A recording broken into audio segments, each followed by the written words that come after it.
అసలు అయితే మ్యాచ్ అయితే ఈరోజు అయితే అదరగొట్టేశారు. పాకిస్తాన్తో జరిగిన మ్యాచ్లో 61 పరుగుల తేడాతో సూపర్ ఎయిట్కి అయితే చేరిపోయింది. ఏం బ్యాటింగ్ భయ్యా ఇషాన్ కిషన్ భయ్యా, హ్యాట్స్ ఆఫ్ నీకు.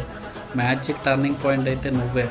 కరెక్ట్గా 4 బాల్కే అభిషేక్ శర్మ అయిపోగానే ఇండియా మొత్తం సైలెంట్గా అయిపోతే కొట్టావు కదా కొట్టుడు, నా కొడుకులు కలిగే కొట్టాలి భయ్యా పాకిస్తాన్ వాళ్ళకి మాత్రం. అలాంటి బౌలింగ్ పిచ్లో కూడా 40 బాల్కి 77 బాదేవంటే నువ్వైతే హ్యాట్స్ ఆఫ్ భయ్యా, గ్రేట్ నువ్వు. మిడిల్ ఆర్డర్లో మ్యాచ్ని మెల్లిగా కాపాడుకుంటూ వచ్చిన తిలక్ వర్మ, సూర్యకుమార్ యాదవ్కి మాత్రం మెచ్చుకోవాల్సిన విషయమే. ఎందుకంటే మిడిల్ ఆర్డర్లో అలా ఆడుకుంటూ వచ్చి లాస్ట్లో దూబే మామను నెక్స్ట్ రింకు సింగ్ మాత్రం ఫైనల్ టచ్ మాత్రం అయితే భలేగా ఇచ్చారు. ఈరోజు ఇండియా మ్యాచ్ అయితే మాత్రం హైలైట్గా ఉంది. మనలు 175 కొట్టిన చాలా బాగా ఆడారు. ఎవరు ఎంతవరకు ఆడాలో అంతవరకు ఆడారు. ఒక్క అభిషేక్ శర్మ నిరుత్సాహపరిచిన మిగతా వాళ్ళందరూ చాలా బాగా ఆడారు. పాకిస్తాన్ వాళ్ళకి మాత్రం ఫైనల్గా చొక్కాలు చూపించారు భయ్య.